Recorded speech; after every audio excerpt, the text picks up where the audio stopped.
প্রথমেই জানাবো শুভ সকাল সবাইকে। গুড মর্নিং ফ্রেন্ডস, আপনারা সবাই কেমন আছেন? আমাদের গ্রামে প্রথম সকালের কাজটি হলো মাছ কেনা ও বেচা। এবারে আমি আপনাদেরকে দেখাবো আমাদের জনপ্রিয় মন্দির শিব মন্দির এবং পাশে আছে কালী মন্দির। এই শিব মন্দিরে বহুকাল ধরে প্রচলিত আছে ধর্ম গাজন, বৈশাখ মাসের গাজন খুব জনপ্রিয়। আপনারা সবাই আসবেন, যোগাযোগ করবেন। আরও আমি আপনাদেরকে ক্লিয়ারভাবে দেখাবো। ঠিক মন্দিরের পাশে ওই স্কুল আছে, ওই স্কুলে আমাদের শৈশবকাল কেটেছে। আমাদের এই স্কুলটি অনেক পুরনো দিনের, যার কারণে জং ধরে গেছে, লেখাগুলো ভালো বোঝা যাচ্ছে না, আপনারা হয়তো ক্লিয়ার দেখতে পাচ্ছেন। এইবার আমি আপনাদের দেখাবো যে আমি নদীর ধারে চলে এসেছি, ঠিক নদীর ধার থেকে নৌকার কাছে।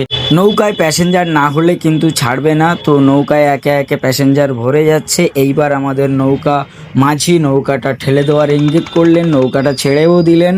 তো সামনেই দেখুন ব্রিজ দেখা যাচ্ছে। এই ব্রিজের বিস্তারিত বর্ণনা অন্য একটা দিন বলবো।